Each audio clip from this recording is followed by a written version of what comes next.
Bueno, muy buenas tardes para todos. Nuevamente bienvenidos a la Universidad Católica de Oriente. Para nosotros es un placer que ustedes estén acá. Les voy a hacer varias invitaciones. La primera es afuera hay café. Yo sé que es una hora muy pesada, que la mayoría o el 90% de las personas que están acá madrugaron y es una hora bastante compleja, la temperatura no ayuda y el tema del cual les voy a hablar tampoco ayuda mucho, si les soy sincero.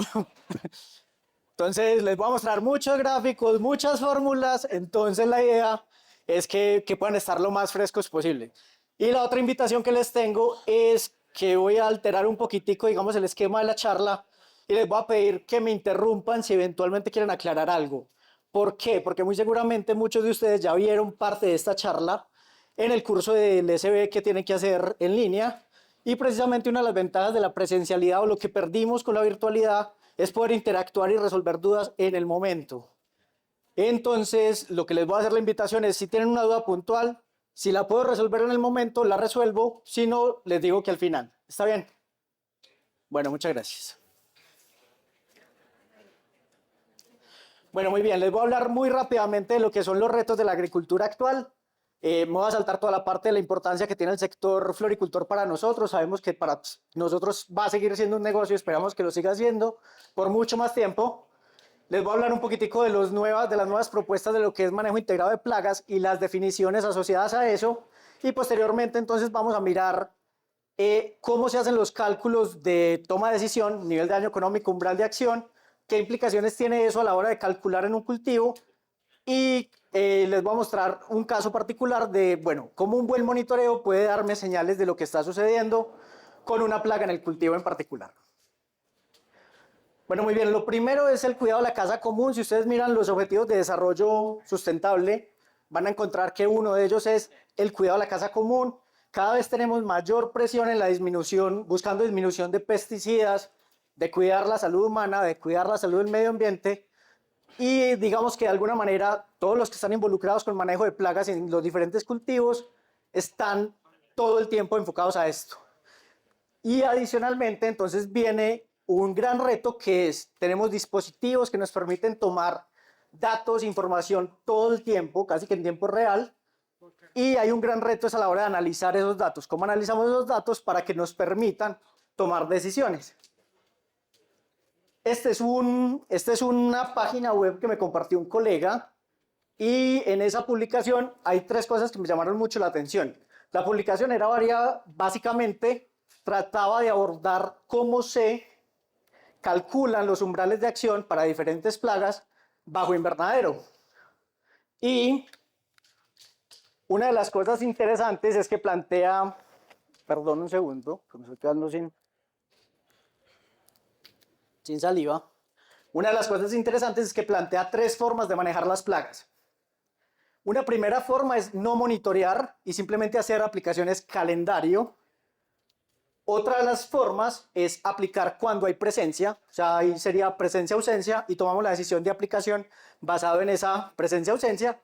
Y la otra manera es hacer cálculo de umbrales de acción y eso es lo que se supone que se integra a las estrategias de manejo integrado de plagas y enfermedades. Cuando pensamos en esas diferentes estrategias de manejo de plagas, entonces uno es simplemente no hacer nada, hay algunos organismos con los cuales podemos convivir, pero para muchos otros se requiere o erradicación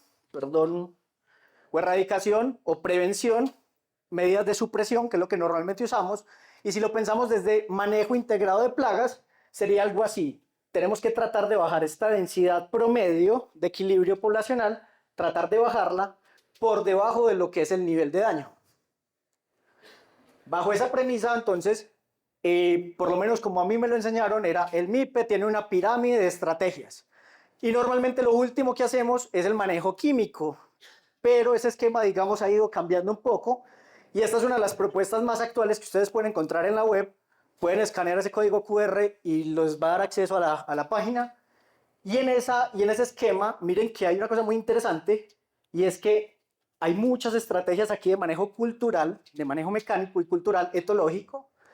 Miren que esta área que se torna aquí, este verde, no sé qué es eso, verde fofó, está hablando sobre el monitoreo no solo climático, sino de las plagas. Y en el centro dice cálculo de umbrales de acción o definición de umbrales de acción. Y al centro vamos a encontrar el manejo por síntesis química. Entonces miren que de alguna manera esa pirámide se ha ido transformando a nuevas formas de entender un poco el componente o la estructura del manejo integrado de plagas. Entonces, después de ver esto, la pregunta que me gustaría hacerle a muchos de ustedes es, ¿realmente cuál de esas tres formas de manejar plagas están empleando cada uno en sus cultivos? Eso lo va a responder cada uno en su almohada. Cuando pensamos ya en los pasos del MIPE, normalmente se definen en estos 5 pasos. El primer paso es simplemente identificar qué es lo que nos está afectando. Monitorear. Monitorear implica tomar una muestra repetida en el tiempo.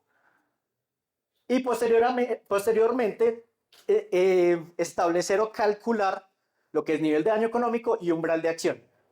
Con eso lo que podemos hacer es tomar una decisión de control y posteriormente evaluar si ese control funcionó o no funcionó. Pero si no tenemos un buen monitoreo, entonces eventualmente no podemos tener una buena evaluación y por tanto no sabemos si lo que estamos aplicando funciona o no funciona. Y eso es una cosa crítica, porque podemos hacer 1000 cosas, pero si solo una está funcionando, pues entonces ¿por qué no hacemos esa? O al contrario. Entonces, esta parte de evaluación es crítica para tener un buen manejo de plaga. Nuevamente, entonces, si pensamos en este esquema, queremos bajar densidad de equilibrio poblacional, entonces tenemos que tratar de integrar estrategias y reducir esas poblaciones. Normalmente, ¿cómo actuamos? A supresión. Tenemos presencia, aplicamos, tratamos de bajar densidad poblacional.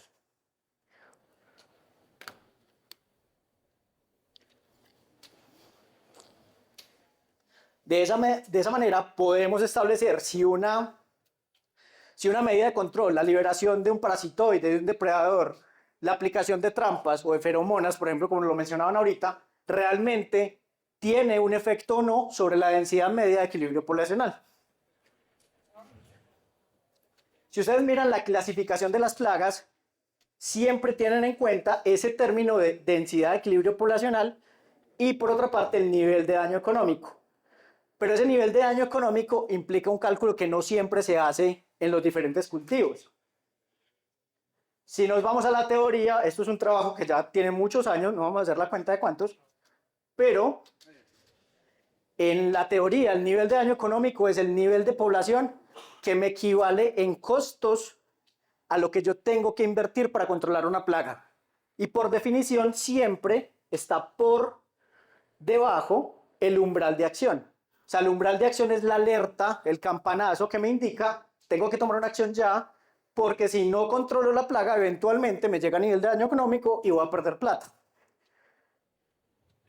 Y cuando uno piensa en esto, entonces muchas personas, muchos de ustedes lo van a decir o lo dicen, y es, pero es que la tolerancia en flores de exportación es 0.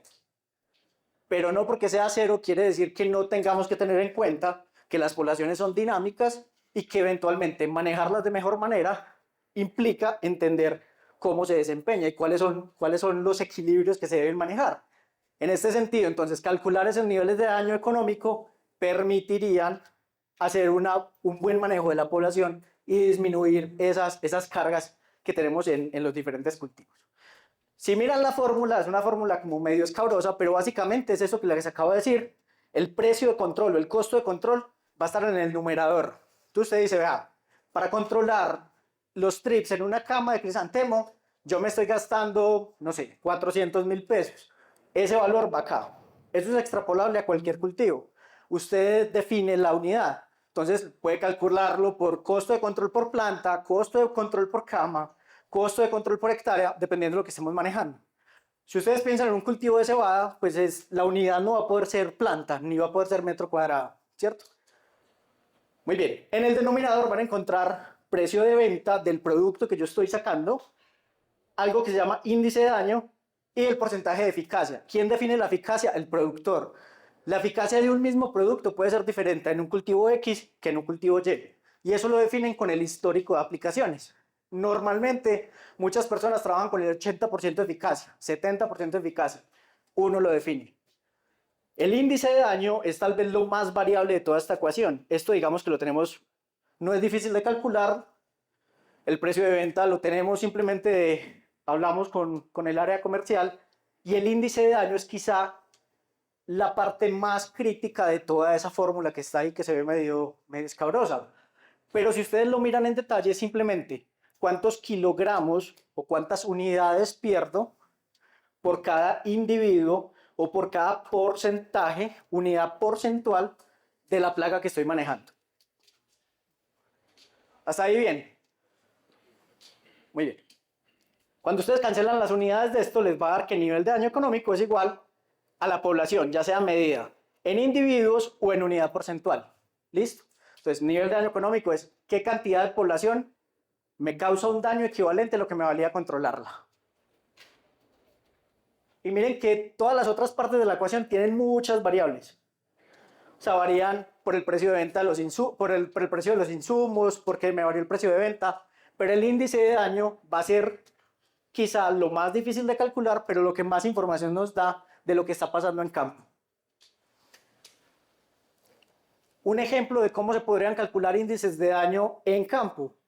Uno podría hacer cuántos tallos o ramos se me dañan por cada individuo que yo cuento en un monitoreo directo. Eso podría ser una forma. Entonces, bueno, estoy haciendo monitoreo directo en 3 plantas o en 10 plantas, sacudo el canopy de la planta, cuento individuos y tengo un registro de cuánto se me está dañando antes de llegar a post cosecha. En esa medida yo podría estimar por cada individuo cuántos tallos se me dañan o cuántos ramos se me dañan.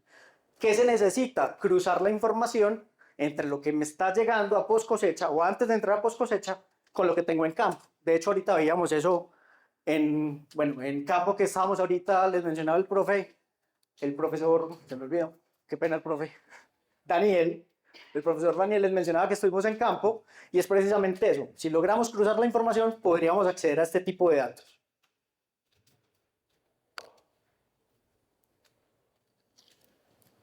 Ahora, si lo que yo tengo es un monitoreo indirecto por trampas, puedo establecer lo mismo. Tengo los valores de monitoreo indirecto en campo, cuántos trips por cama, cuántos trips por nave, cuántos trips por 13 camas, por ejemplo, capturados en trampas, y puedo evaluar cuántos tallos o cuántos ramos se me dañan.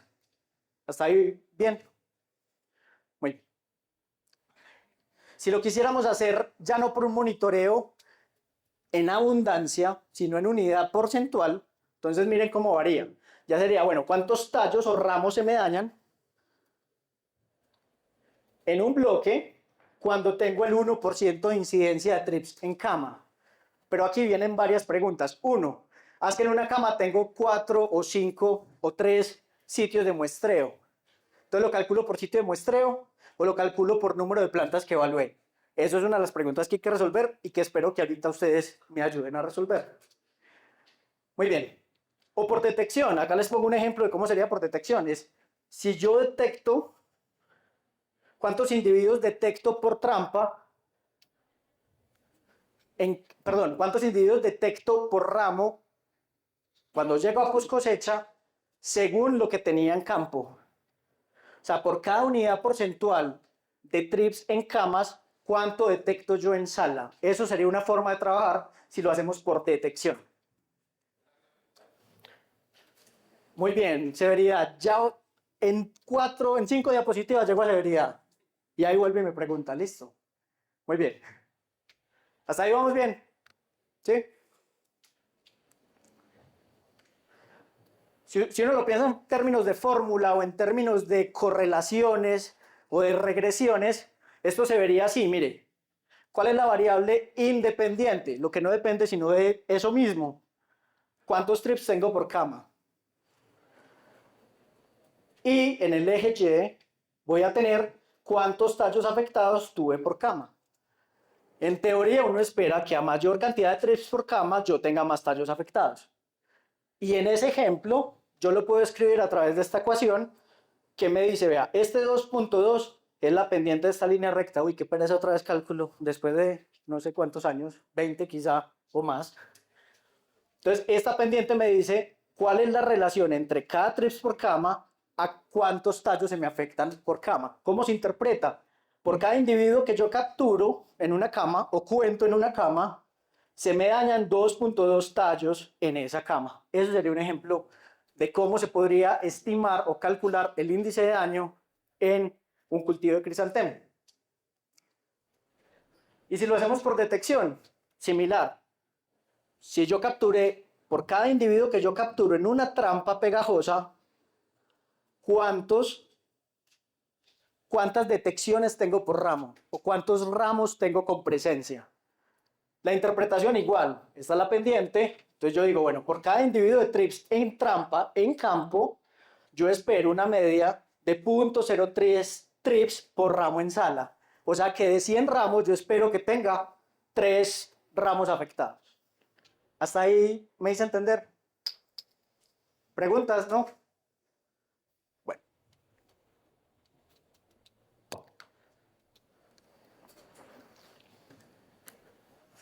A mí me gusta que saquen calculadora y lo hagan en el celular o en la calculadora, pero vamos a ahorrar la tarea.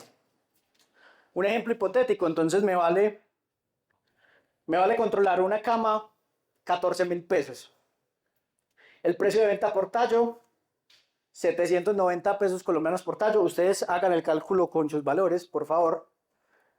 Esto es simplemente para efectos, para ejemplificar. El índice de daño, entonces vamos a decir, según ese gráfico que les mostré ahorita, bueno, son 2.2 tallos por cada trips que yo detecté en cama. Y la eficacia, vamos a trabajar con el 80% de eficacia. ¿Sí? Si se acuerdan de la formulita, entonces reemplazando, eso sería la forma como se ve esa fórmula.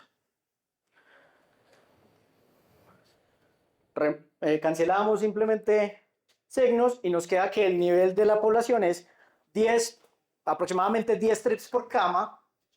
Es el punto donde las pérdidas me equivalen lo que me valía la aplicación.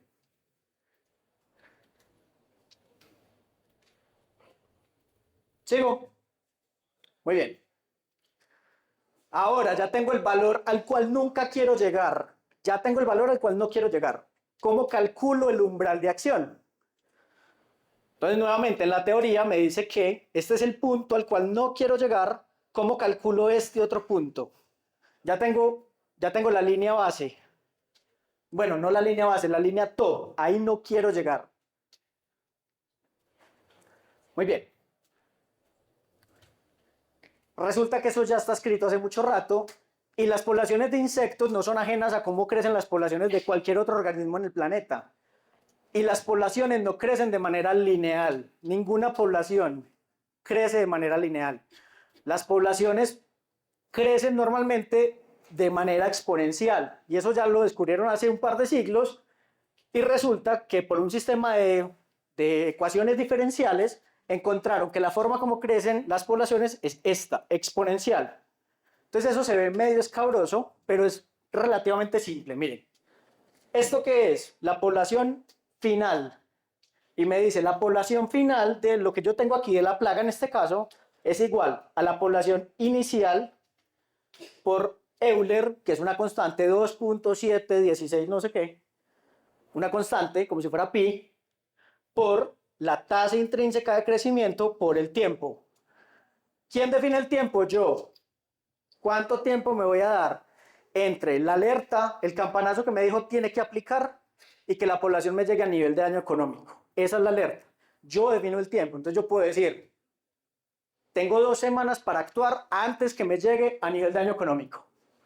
Una pregunta. Claro. Si en esa fórmula escabrosa la población inicial la vuelvo cero al principio del cultivo, va a ser cero en resultados, ¿cierto? En la fórmula escabrosa. En esta. A ver, igual, si la N, la N que tienes ahí en la población inicial, vale, la vuelvo cero, esa fórmula me va a dar cero. Y yo cuando empiezo, De hecho, da indeterminado. ¿Sí? Lo que pasa es que hipotéticamente no hay ninguna población cero. Siempre hay alguien. Sí. entonces, si yo la vuelvo indeterminada, o sea, cero, Empezando el cultivo, me he visto un montón de problemas. El nivel de daño económico, pues, en teoría no va a aparecer. En la práctica, si yo cojo una cama, quiero con cualquier estrategia, cero malezas, cero plagas, estoy fumigando donde no hay plantas, sea como un producto biológico, como un producto químico. No me evito todo ese tipo de problemas. O sea, si yo arranco en cero, haciendo una aplicación de lo que sea, que me lleve en teoría de cero, es entendido. Yo entiendo el punto. Bueno, ahí tendríamos que decir, en un mundo hipotético muy bueno, si arrancamos con cero. Pero yo lo invito a que usted ponga una trampa antes de empezar y me dice si es cero. Pero si yo en la vida práctica hago una aplicación, la que sea, y la vuelvo a cero, ese costo, ese nivel de daño se me va a desaparecer. Bueno, ahí hay dos cosas. Uno es que el nivel de daño económico, por teoría, nunca va a ser cero. ¿Por qué? Porque miren que yo lo calculé sin necesidad de tener cultivo, ojalá, pero no lo tengo. Pero yo lo calculé sin necesidad de tener el cultivo. Y yo ya establecí cuánto es el nivel de daño económico. O sea que yo ya tengo mi población final.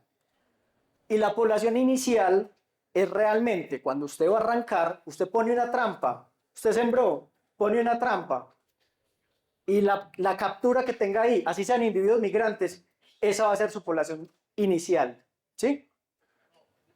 No, porque si capturaste la trampa y haces algo para acabar con lo que hay ahí. Bueno, vamos a ver si continúo y vamos a tratar de resolverlo durante la charla. Si no, volvemos, ¿sí? Pero lo retomamos, ¿está bien? Muy bien. Hasta acá, bien. Entonces miren que esa fórmula, aquí hay algo que está todavía por definir, que es esta R. Esa R se define como la tasa intrínseca de crecimiento de la población. Y suena horrible, pero si ustedes revisan las tablas de vida de los insectos, y si ustedes recuerdan cuando uno veía ecología, bueno, en la asignatura de ecología o incluso en entomología económica, ¿a qué se refieren las tablas de vida? Hay un montón de parámetros que uno calcula en las tablas de vida. Hay muchas tablas de vida para muchos insectos y se pueden calcular en laboratorio. Y uno de esos parámetros es este, miren, tasa intrínseca de crecimiento. O sea, eso ya lo hacen, se puede calcular en laboratorio, está calculado para muchísimas plagas. Yo los invito a que lo busquen para cualquier plaga, la que se imaginen. Entonces, este valor ya existe. Entonces, si ya tenemos valores iniciales, ¿por qué no lo usamos? Y si estamos hablando de TRIPS, miren para TRIPS, tablas de vida y parámetros poblacionales de Franklin Occidentales. O sea, ya está. Y miren, una de las tasas intrínsecas que ellos reportan es 0.92 TRIPS. O sea, eso es el punto 92. Las tasas intrínsecas de crecimiento se interpretan como qué proporción de la población crece del tiempo 0 al tiempo 1, del tiempo 1 al tiempo 2. Es una proporción de incremento. O sea, si hoy tengo 100 y me crece al 10%, mañana tengo 110. ¿Pero cuántos tengo pasado mañana? No tengo 120. ¿Por qué? Porque es el 10% de 110. O sea, es un incremento proporcional, ¿sí? O sea, esto lo que me está diciendo es que proporcionalmente la población crece un 92% cuando yo me muevo de un tiempo al siguiente. ¿Listo?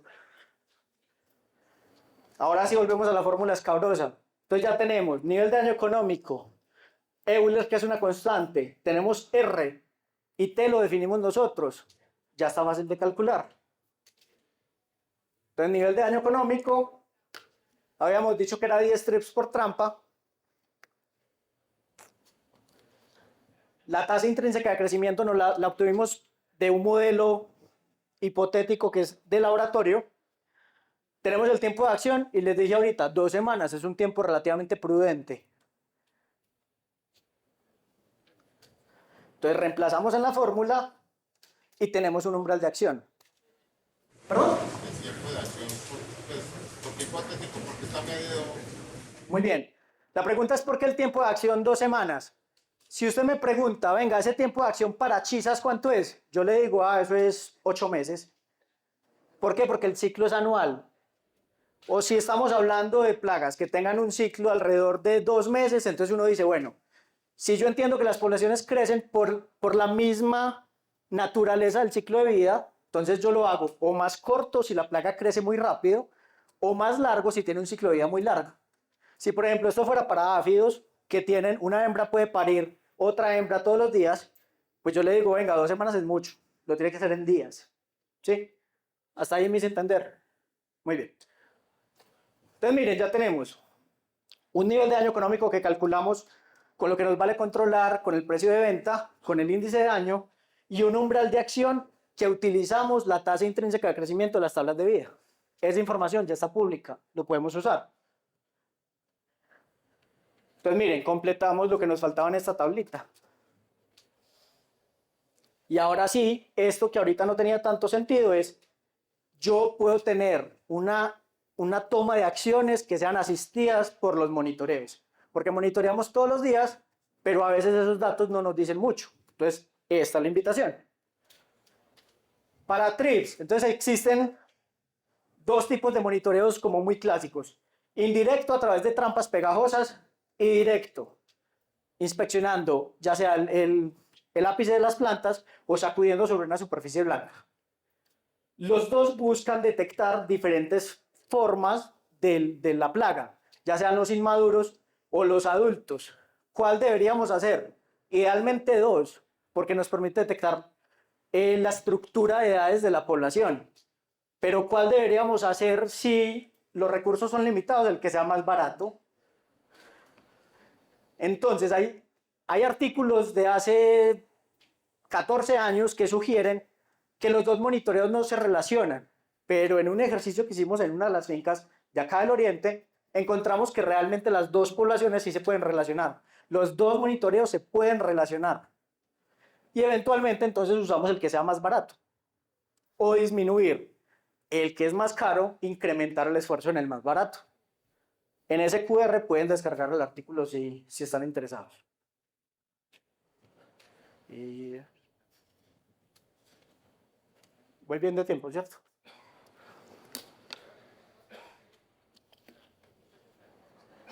Muy bien. De pronto están familiarizados con este ejercicio, que fue de los que salió en el curso del SB, pero aquí básicamente tenemos un escenario hipotético, semana 3, semana 4, semana 5 del cultivo. Y miren, no sé si alcanzan a ver, pero sí ven que hay unos punticos, ¿cierto? Esos punticos hacen referencia a las detecciones de TRIPS en esas camas. Entonces, ¿cómo se monitorea? Como monitorean ustedes en los cultivos. Y cada puntico me identifica dónde hubo detección, ¿cierto? Entonces, en ese escenario hipotético, yo digo, bueno, ¿cuál sería la incidencia calculada? ¿Cuál sería la incidencia de la plaga en esos 3 escenarios? Entonces, si ustedes miran, van a notar que son las mismas 20 camas en las cuales detecté la plaga de las 34 que había. Miren, aquí detección en 20 camas, aquí detección en 20 camas, aquí detección en 20 camas. O sea que la incidencia no varió, ¿cierto? Tengo una incidencia del 59% aproximadamente. No varió, ¿cierto? Ahora, si yo lo quisiera calcular por sitios, y vamos a decir que son 3 sitios por cama. Entonces aquí yo tengo 37 sitios de los 102 inspeccionados, la incidencia fue 36. En este tengo 51 sitios con detección de 102 y en este tengo 60. Entonces mire que la incidencia va en aumento. ¿Estamos de acuerdo hasta ahí? Está en incremento la incidencia. Muy bien. Ahora, ¿qué pasa si yo cuento los individuos por cada sitio? Si tenemos aplicaciones de dispositivos móviles que nos permiten tomar el conteo de los individuos, ¿por qué no utilizar esa información? Entonces miren otra vez cómo cambia el escenario si yo tengo en cuenta la abundancia.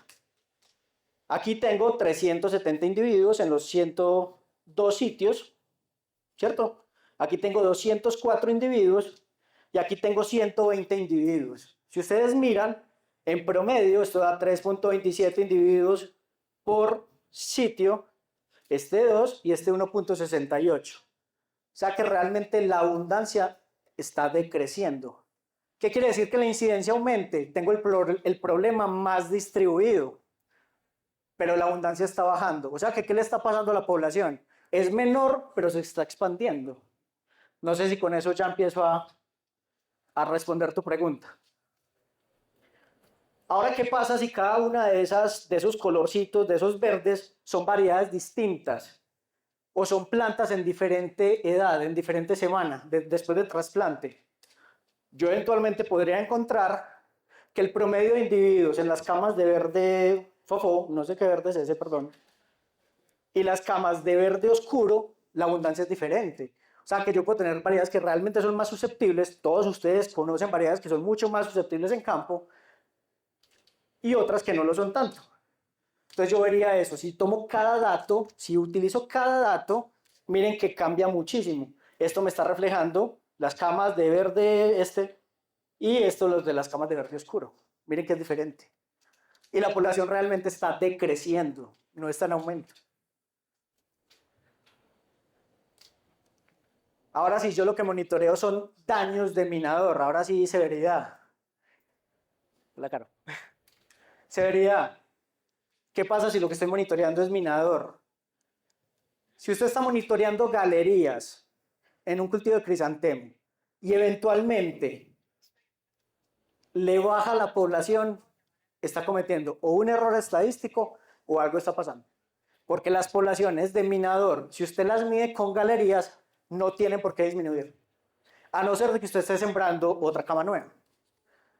¿Me hice entender? Las poblaciones de minador, si yo lo que monitoreo son galerías, daños, severidades, siempre deberían ir en aumento. Y si mi control funcionó, se debería volver asintótico, pero nunca debería de crecer. Si decrece, hay un problema estadístico, ¿sí? En el muestreo. Muy bien. Pregunta. Claro. Pues de la idea que estoy teniendo, pero es que o sea, en campo normalmente nunca se muestran las mismas camas. No, pues, Ni las mismas plantas. Es más, la probabilidad de identificar, cuando hago este ejercicio con los estudiantes en clase, ellos me dicen, pero es que yo puedo eliminar las hojas. Yo puedo eliminar las hojas y llevarme todas las galerías. La probabilidad de muestrear la misma planta en una cama es más fácil ganarse un chance de 3 cifras. Si usted tiene 3.800, 3.600, 4.000 plantas por cama, el chance de ir y pescar la misma planta es menos que ganarse un chance de 3 cifras. Derecho. ¿Perdón? Exacto, porque es por probabilidad, por eso es una muestra. Como no puedo hacer el censo de toda la población, tomo una muestra que sea representativa. Si esa muestra me dice que está menor, uno, o tengo una muestra mal tomada que no es representativa, o tengo un error a la hora del que se transfiera el dato de campo a operador, pues, a PC. ¿Sí? Tiempo, bien. Súper. Entonces, miren, esto fue un ejercicio que hicimos con distribución espacial con una estudiante de agronomía de acá de la universidad, y lo que se hizo fue disponer las trampas equidistantes en un cultivo de crisantemo. Entonces lo que tienen ahí es, cada puntico representa una trampa de color azul, ya casi que estandarizado, que maximizaba la captura, se leyeron semanalmente para tratar de demostrar que realmente los trips no llegaban del vecino, porque entonces era como, no, es que el vecino tiene tomate y me llegan los trips del vecino siempre. Entonces lo que quisimos hacer fue verificar si realmente las poblaciones estaban asociadas a uno de los bordes. Y este es, cada colorcito, si ven que aquí no hay trampa, pero hay color, se hace por extrapolación espacial. Entonces yo teniendo en cuenta la información que me arrojan estas trampas, puedo estimar qué pasa aquí, así no haya muestreado. Y eso es ese es el comportamiento de los trips en todo el ciclo del cultivo, en las 10 semanas que duró ese cultivo. Entonces la pregunta es, ¿existe asociación espacial? ¿Perdón? ¿Dónde está el cultivo de tomate? No, obviamente fuera de la finca. Esto es dentro de un bloque y miren que no es... Ah, bueno, no estaba ahí, no estaba ahí. Ya voy a tratar de dar respuesta. Entonces uno dice, ah, venga, puede ser que el cultivo está acá, ¿cierto? Esa es a donde querés llegar. Entonces uno dice, ah, mire, aquí hay una población mucho mayor, en promedio por trampa fueron 46 trips por trampa, que es un conteo alto, ¿cierto? Pero eso es para todo el ciclo, o sea, ahí hay un promedio de lo que sucedió en todo el ciclo del cultivo. Pero como las poblaciones no son estáticas, entonces si ustedes miran qué pasa semana tras semana, miren cómo se comportó la población. Entonces miren que esa asociación espacial a uno de los extremos no fue regular, sino que realmente el foco se estuvo moviendo todo el tiempo. Cada numerito aquí arriba representa la semana en la cual fue evaluada la población. Y miren que no hay un patrón. Muy bien. Ahora, nuevamente, volviendo a la pregunta de severidad o incidencia. En este caso hipotético de la relación entre la incidencia y la severidad, uno diría, bueno, este escenario, este cuadrito me dice, tengo mucha incidencia, pero baja severidad, daños. Entonces uno dice, tengo un problema que está muy esparcido, pero tiene poca severidad. En este otro escenario, sería el escenario ideal, tengo poca incidencia y poca severidad. Este otro me está diciendo, tengo muy poca incidencia, pero alta severidad, o sea, el daño es altísimo. Eso es lo que me puede estar marcando, es un foco. Entonces, el problema no está regado en todo el cultivo, pero donde está es muy grave. Eso es un foco. Entonces, la pregunta es, venga, ¿y para qué tratamos todo si aquí tengo el foco?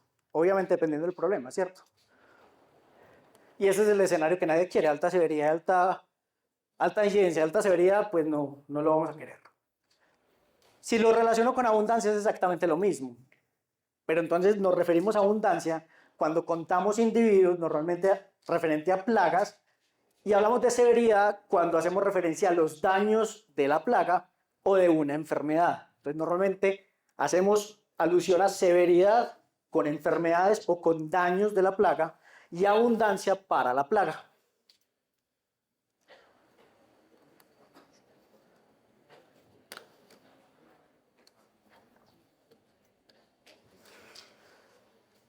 Ahora, si tenemos un buen monitoreo, cuando hicimos este trabajo fue un monitoreo excesivo. ¿Por qué digo excesivo? Porque fueron 90 trampas en 3 camas de crisantemo. O sea, es mucho. Pero uno empieza a encontrar patrones que no se encuentran cuando se hace el monitoreo tradicional.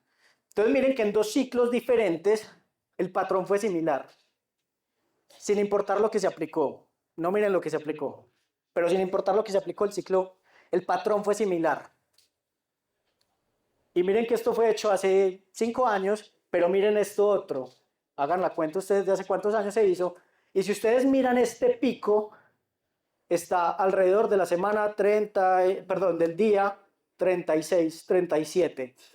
Que si usted lo hace en semanas, le va a dar algo similar a esto. O sea, en la semana 5 usted tiene un pico poblacional. Ese mismo ejercicio lo repetimos en otras fincas, en varios ciclos de cultivo, con varios de los egresados del programa de agronomía nuestros, que están acá varios de ellos, y miren el patrón, sin importar la variedad evaluada, el color de flor de esa variedad, el término de siembra, las semanas de siembra, siempre marcan un pico poblacional que se refleja alrededor de la semana 5. Entonces miren, aquí están las diferentes variables evaluadas. Estos fueron los 3 modelos evaluados en este caso. No sé si Beatriz está por acá. Fue la tesis de maestría de la estudiante, de la egresada Beatriz. Y miren que el modelo gaussiano es el de mejor ajuste si ustedes comparan. Entonces siempre el que esté más cercano a 0 va a mostrar un mejor ajuste. Y en esos parámetros, gaussiano es como la curvita, la normal, y siempre este parámetro me indica dónde tengo el pico poblacional. Y lo que me estaba mostrando eso es básicamente, los que nos está mostrando es, tengo un pico poblacional cercano a esta semana. Mírenlo aquí en el parámetro. Este es cuál es la densidad promedio o la abundancia promedio por trampa en la semana 5.5. Mírenla acá. Este primer parámetro me dice cuál fue el pico en población. Este segundo parámetro me dice dónde alcanza el pico. Y este tercer parámetro me dice una cosa súper bonita, que es la varianza. Que si ustedes recuerdan un poquitico de estadística, varianza o raíz cuadrada de la varianza es desviación estándar, ¿cierto? Pero si yo agarro la media, que en este caso es 5.5, y le sumo una desviación estándar para cada lado, o sea, le sumo una desviación estándar y le resto una desviación estándar, tengo el 68% de los datos. Que en este caso, ¿qué me dice? Que entre la semana 3.5 y la semana 7, yo tengo el 68% de las capturas de trips. O sea, ¿de dónde se deberían enfocar los esfuerzos de control? Como conclusiones, entonces, uno es, el análisis adecuado de datos le permite a uno identificar patrones poblacionales. Dos, incidencia y abundancia nos están diciendo cosas diferentes sobre el mismo fenómeno, sobre el mismo cultivo, el mismo sistema, ¿cierto? Y tres, una adecuada gestión de los datos nos permite tomar buenas decisiones de manejo. Ese trabajo, todo lo que vieron de TRIPS, fue un equipo muy grande detrás de eso, muchas de las personas están aquí presentes y creo que ha sido un esfuerzo loable en términos de aportar un poquitico a tratar de resolver este problema. Todo eso lo encuentran resumido en el libro, muchos de ustedes seguramente ya les llegó en físico, pero si no tuvieron la oportunidad pueden escanear el código QR y ahí lo van a encontrar.